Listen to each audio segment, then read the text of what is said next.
ಸ್ವತಂತ್ರ ಭಾರತದ ಸ್ವಾತಂತ್ರ್ಯ ಜಿಜ್ಞಾಸೆ ಸುದ್ದಿಗೆ ಸ್ವಾಗತ. ನಾನು ಲಿಖಿತ ಪ್ರಜ್ವಲ್. ಸ್ವಾತಂತ್ರ್ಯ ದಿನದ ಸಂಭ್ರಮ ದೇಶದಲ್ಲಿ ಪ್ರತಿ ವರ್ಷ ಬರುತ್ತಲಿದೆ. ಸಾಕಷ್ಟು ಮಂದಿ ಆ ಸಂತಸವನ್ನು ನೇರವಾಗಿ ಆನಂದಿಸುತ್ತಾರೆ. ಹೆಚ್ಚಿನವರು ದೂರದಿಂದ ನೋಡಿ ಆನಂದಿಸುತ್ತಾರೆ. ಉಳಿದಂತೆ ಕೋಟಿ ಕೋಟಿ ಜನರು ತಮ್ಮ ಪಾಡಿಗೆ ತಾವಿರುತ್ತಾರೆ. ಅವರಲ್ಲಿ ದೇಶಪ್ರೇಮ ಇಲ್ಲ ಎಂದು ಅರ್ಥವಲ್ಲ. ದೇಶಪ್ರೇಮವನ್ನು ಭರ್ಜರಿ ಶೋ ಮೂಲಕ ತೋರಿಸಬೇಕು ಎಂದು ಅವರು ತಿಳಿದಿಲ್ಲವಷ್ಟೇ. ಇನ್ನು ಬಹಳಷ್ಟು ಜನರಿಗೆ ನಿಜವಾಗಿ ಸ್ವಾತಂತ್ರ್ಯ ಸಿಕ್ಕಿಯೇ ಇಲ್ಲ ಎಂದು ಹೇಳಬಹುದು. ಮುಖ್ಯವಾಗಿ ಸ್ವಾತಂತ್ರ್ಯ ದಿನದ ಸಂಭ್ರಮವನ್ನು ಜೋರಾಗಿ ಆಚರಿಸಿ ತೋರದಿರುವವರು ದೇಶದಲ್ಲಿ ಆರ್ಥಿಕ ಸ್ವಾತಂತ್ರ್ಯ ಪಡೆಯದ ಜನರಾಗಿದ್ದಾರೆ. ಭಾರತದ ಅತಿ ಮುಖ್ಯ ಸಮಸ್ಯೆ ಎಂದರೆ ಸಂಪತ್ತು ಕೆಲವೇ ಜನರ ಕೈಯಲ್ಲಿ ಸೇರಿಕೊಂಡಿರುವುದು.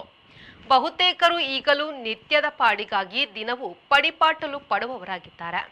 ಇನ್ನು ಕೆಲವರು ನಿತ್ಯದ ಪಡಿ ಸಂಪಾದಿಸಲಾಗದವರು ಆಗಿದ್ದಾರೆ. ಒಟ್ಟಾರೆ ಭಾರತ ದೇಶವಾಸಿಗಳಲ್ಲಿ ಆರ್ಥಿಕ ಸ್ವಾತಂತ್ರ್ಯ ಪಡೆಯದವರ ಸಂಖ್ಯೆಯೇ ಹೆಚ್ಚು. ಅಭಿವ್ಯಕ್ತಿ ಸ್ವಾತಂತ್ರ್ಯಕ್ಕೆ ತಡೆ ಬರುತ್ತಲೇ ಇರುತ್ತದೆ. ಇತ್ತೀಚೆಗೆ ಭಾರತ ಸರ್ಕಾರವು ವಿವಾದಾತ್ಮಕ ಪ್ರಸಾರ ನಿರ್ಬಂಧ ಕಾಯ್ದೆಯನ್ನು ಹಿಂದಕ್ಕೆ ತೆಗೆದುಕೊಂಡಿತು. ಸಾಮಾಜಿಕ ಸ್ವಾತಂತ್ರ್ಯ ಕೂಡ ಭಾರತದಲ್ಲಿ ಎಲ್ಲರನ್ನೂ ತಲುಪಿಲ್ಲ. ಇನ್ನೂ ಕೂಡ ಜಾತೀಯತೆ, ಜನಾಂಗೀಯತೆಯ ಅನಾಚಾರ ಪ್ರತಿನಿತ್ಯ ವರದಿಯಾಗುತ್ತಿರುತ್ತದೆ.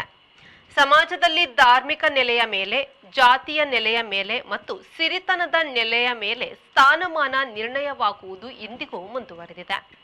ಅದು ಹಿಂಸಾಚಾರವಾಗಿಯೂ ಆಗಾಗ ಸ್ಫೋಟಿಸುತ್ತಲೂ ಇರುತ್ತದೆ. ಸಾಮಾಜಿಕ ಸ್ವಾತಂತ್ರ್ಯ ಕೂಡ ಭಾರತದಲ್ಲಿ ಕೆಲವು ಮಟ್ಟಿಗೆ ಕೆಲವರ ನಿಯಂತ್ರಣದಲ್ಲಿದೆ. ಲಿಂಗ ತಾರತಮ್ಯ, ಇದರಲ್ಲಿ ಮುಖ್ಯವಾಗಿ ಹೆಣ್ಣು ಮಕ್ಕಳಿಗೆ ಧರ್ಮದ ಹೆಸರಿನಲ್ಲಿ, ಸಾಮಾಜಿಕ ಕಟ್ಟುಪಾಡಿನ ಹೆಸರಿನಲ್ಲಿ ಸ್ವಾತಂತ್ರ್ಯ ನಿರಾಕರಿಸಲಾಗಿದೆ. ಹೆಣ್ಣು ಮಗಳೊಬ್ಬಳು ಮಧ್ಯರಾತ್ರಿಯಲ್ಲಿ ಯಾವುದೇ ಭಯವಿಲ್ಲದೆ ಅಗತ್ಯ ಬಿದ್ದಲ್ಲಿ ಹೊರಗೆ ಹೋಗಿ ಬರಬಲ್ಲಳಾದರೆ ಅದು ನಾನು ಬಯಸುವ ಸ್ವಾತಂತ್ರ್ಯ ಎಂದು ಮಹಾತ್ಮ ಗಾಂಧೀಜಿಯವರು ಹೇಳಿದರು. ಆದರೆ ಹಗಲಿನಲ್ಲೇ ಹೆಣ್ಣು ಮಕ್ಕಳ ಕೊಲೆ, ಅತ್ಯಾಚಾರ, ಹೆಣ್ಣು ಮಕ್ಕಳ ಮೇಲೆ ಹಿಂಸೆ, ಹೆಣ್ಣು ಭ್ರೂಣ ಹತ್ಯೆ ಇತ್ಯಾದಿ ನಡೆಯುತ್ತಿರುತ್ತದೆ. ಹೆಣ್ಣು ಸಮಾನತೆಯ ಸ್ವಾತಂತ್ರ್ಯ ಇಲ್ಲಿಲ್ಲ. ಹೆಣ್ಣಿಗೆ ದೇವಿ ಎಂಬ ಅಲಂಕಾರಿಕ ಪಟ್ಟ ನೀಡಿ ರೇಪ್ ಅಂಡ್ ಮರ್ಡರ್ ಮಾಡುವುದು ಇಲ್ಲಿ ಸಹಜ ಎಂಬಂತೆ ನಡೀತದೆ. ತೃತೀಯ ಲಿಂಗಿಗಳು ಕೂಡ ಲಿಂಗ ತಾರತಮ್ಯ ಮತ್ತು ಸಾಮಾಜಿಕ ಸ್ವಾತಂತ್ರ್ಯ ಹೊಂದಿಲ್ಲ.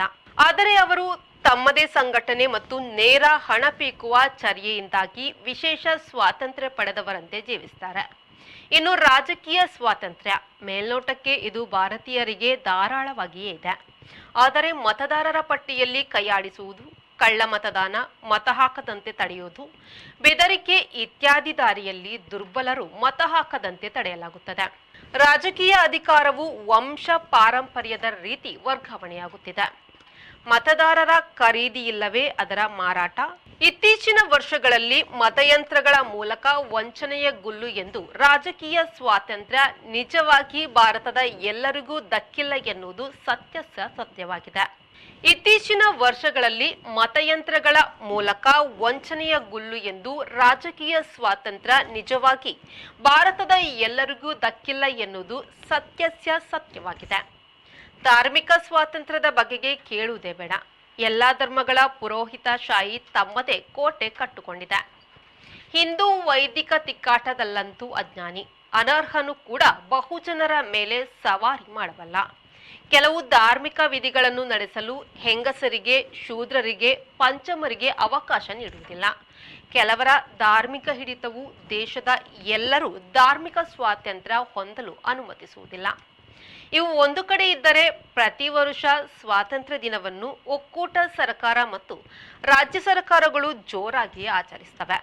ಸ್ವಾತಂತ್ರ್ಯೋತ್ಸವದಂದು ಪ್ರಧಾನಿಯಾಗಿರುವವರು ಕೆಂಪುಕೋಟೆಯಲ್ಲಿ ದೇಶದ ಬಾವುಟ ಹಾರಿಸಿ ಮಾತನಾಡ್ತಾರೆ.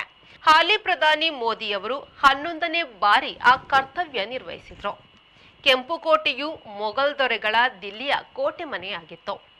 1639ರಲ್ಲಿ ಆಗ್ರಾದಿಂದ ರಾಜಧಾನಿಯನ್ನು ದಿಲ್ಲಿಗೆ ವರ್ಗಾಯಿಸಲು ತೀರ್ಮಾನಿಸಿದ ಶಾಜಹಾನ್ ಈ ಕೋಟೆ ಮನೆ ಕಟ್ಟತೊಡಗಿದ. ಪರ್ಷಿಯನ್ನರ ಮನೆ ಮಾದರಿಯಲ್ಲಿ ವಾಸ್ತುಶಿಲ್ಪಿ ಉಸ್ತಾದ್ ಅಹ್ಮದ್ ಲಾಹೋರಿ ಇದರ ಕಟ್ಟುಗೆ ನಿರ್ವಹಿಸಿದ. 1 ವರ್ಷದಲ್ಲಿ ಇದನ್ನು ಕೆಂಪು ಮತ್ತು ಬಿಳಿ ಮಾರ್ಬಲ್ ಕಲ್ಲುಗಳನ್ನು ಬಳಸಿ ಕಟ್ಟಿ ಮುಗಿಸಲಾಗಿದೆ. 1939ರಲ್ಲಿ ಪರ್ಷಿಯಾದ ದೊರೆ ನಾದಿರ್ ಶಾ ಈ ಕೋಟೆ ಮೇಲೆ ದಾಳಿ ಮಾಡಿ ಸಿಂಹಾಸನ ಸಹಿತ ಬೆಲೆ ಬಾಳುವವನ್ನು ಮತ್ತು ಕಲಾವಸ್ತುಗಳನ್ನು ಸೂರೆ ಮಾಡಿಕೊಂಡು ಹೋದ. 1783ರಲ್ಲಿ ಸಿಖ್ರು ಜಸ್ಸಾ ಸಿಖ್ ನಾಯಕತ್ವದಲ್ಲಿ ದಾಳಿಯನ್ನು ಮಾಡಿ ಅಳಿದುಳಿದುದನ್ನು ಪಡೆದುಕೊಂಡ್ರು. ಆಗ ಮೊಘಲರು ಬಹುತೇಕ ದಿಲ್ಲಿಗೆ ಮಾತ್ರ ಸೀಮಿತರಾಗಿದ್ರು. 1857ರಲ್ಲಿ ಬ್ರಿಟಿಷರು ಇದರ ಮಾರ್ಬಲ್ ಕಲ್ಲಿನ ರಚನೆಗಳನ್ನೆಲ್ಲ ತೆಗೆದು ಬೇರೆ ಕಡೆ ಬಳಸಿಕೊಂಡ್ರು. ಉಳಿದುದು ಅವರ ರೆಡ್ ಫೋರ್ಟ್, ಅದೇ ಕೆಂಪು ಕೋಟೆ. 1947ರ ಆಗಸ್ಟ್ 15ರಂದು ಇಲ್ಲಿ ರಾಷ್ಟ್ರಧ್ವಜ ಹಾರಿಸಿ ಮಾತನಾಡಿದವರು ಮೊದಲ ಪ್ರಧಾನಿ ಜವಾಹರ್ಲಾಲ್ ನೆಹರು ಅವರು. ಪ್ರತಿ ವರ್ಷ ಭಾರತದ ಸ್ವಾತಂತ್ರ್ಯ ದಿನದಂದು ಕೆಂಪುಕೋಟೆಯ ಲಾಹೋರಿ ಗೇಟ್ನಲ್ಲಿ ಧ್ವಜಾರೋಹಣ ನಡೆಸಲಾಗುತ್ತದೆ. 2007ರಿಂದ ಕೆಂಪುಕೋಟೆಯನ್ನು ವಿಶ್ವಸಂಸ್ಥೆಯು ವಿಶ್ವ ಪರಂಪರಾ ತಾಣ ಎಂದು ಘೋಷಿಸಿದೆ. ಈಗ ಪ್ರಧಾನಿ ಭಾಷಣದ ವೇಳೆ ಕೆಂಪುಕೋಟೆಯೊಳಗೆ ಇರಲು 20 ರೂಪಾಯಿ, 100 ರೂಪಾಯಿ ಮತ್ತು 500 ರೂಪಾಯಿ ಟಿಕೆಟ್ ಪಡೆಯಬೇಕಾಗುತ್ತದೆ. ಸ್ವಾತಂತ್ರ್ಯ ದಿನದಂದು ಸೇನೆ ಮತ್ತು ಇತರರಿಂದ ರಾಜಪಥ್ನಲ್ಲಿ ಪಥಸಂಚಲನ ನಡೆಯುತ್ತದೆ. ಇದು ನಡೆಯುವುದು ನ್ಯೂಡಿಲ್ಲಿಯಲ್ಲಿ. ಬ್ರಿಟಿಷರು ರಾಜಧಾನಿಯನ್ನು ಕೋಲ್ಕತ್ತಾದಿಂದ ಬದಲಿಸಿ 1912ರಲ್ಲಿ ದಿಲ್ಲಿಗೆ ಬಂದರು. ಹೊಸ ದಿಲ್ಲಿಯನ್ನು ನಿರ್ಮಿಸಿದ್ರು. ಅದರ ಕಟ್ಟುಗೆ 1911ರಲ್ಲಿ ಆರಂಭಗೊಂಡು ಮುಗಿದಿದ್ದು 1931ರಲ್ಲಿ. ಆದರೆ ಆನಂತರ ಬ್ರಿಟಿಷರು ಭಾರತದಲ್ಲಿ ಅದು ಹೊಸದಾಗಿ ಕಟ್ಟಿದ ದಿಲ್ಲಿಯಲ್ಲಿ ನೆಮ್ಮದಿಯಿಂದ ಆಳಲು ಸಾಧ್ಯವಾಗಲೇ ಇಲ್ಲ. ಲೋಕಮಹಾಯುದ್ಧ, ಭಾರತ ಬಿಟ್ಟು ತೊಲಗಿ ಚಳುವಳಿ ಎಂದು ಬಿಕ್ಕಟ್ಟಿನಲ್ಲಿ ಒದ್ದಾಡಿದ್ರು. ವೈಸರಾಯ್ ಭವನ ರಾಷ್ಟ್ರಪತಿ ಭವನವಾಯಿತು. ರಾಜಪಥದ ಜೊತೆಗೆ ಇತ್ಯಾದಿ ಕಟ್ಟಡಗಳು ಕೇಂದ್ರ ಸರ್ಕಾರದ ಆಡಳಿತ ಕಟ್ಟಡಗಳಾದವು. ರಾಷ್ಟ್ರಪತಿ ಭವನದ ಮೊಘಲ್ ಗಾರ್ಡನ್ ಇತ್ಯಾದಿಯನ್ನು ಸ್ವಾತಂತ್ರ್ಯ ದಿನದಂದು ಸ್ವಲ್ಪ ಮುಕ್ತವಾಗಿ ನೋಡಲು ಅವಕಾಶವಿದೆ. ಒಟ್ಟಾರೆ ಭಾರತದ ಸ್ವಾತಂತ್ರ್ಯ ಸಂಭ್ರಮವು ಪ್ರತಿ ವರ್ಷ ಬಂದು ಹೋಗುವ ಒಂದು ರಾಷ್ಟ್ರೀಯ ಹಬ್ಬವಾಗಿದೆ. ಆದರೆ ಅದನ್ನು ಜನರೆಡೆಗೆ ಹತ್ತಿರವಾಗುವಂತೆ ಮಾಡುವ ಯಾವುದೇ ರಾಜಕೀಯ ಪ್ರಯತ್ನ ನಡೆದೇ ಇಲ್ಲ ಎಂದು ಹೇಳಿದರೂ ತಪ್ಪಾಗದು. ಇದು ಇವತ್ತಿನ ಸುದ್ದಿ. ನಿರಂತರ ಸುದ್ದಿ ಮತ್ತು ಮನರಂಜನೆಗಾಗಿ ವಿ4 ನ್ಯೂಸ್ನ ಫೇಸ್ಬುಕ್ ಪೇಜ್ ಫಾಲೋ ಮಾಡಿ ಹಾಗೂ ಯೂಟ್ಯೂಬ್ ಚಾನಲ್ ಸಬ್ಸ್ಕ್ರೈಬ್ ಮಾಡಿ.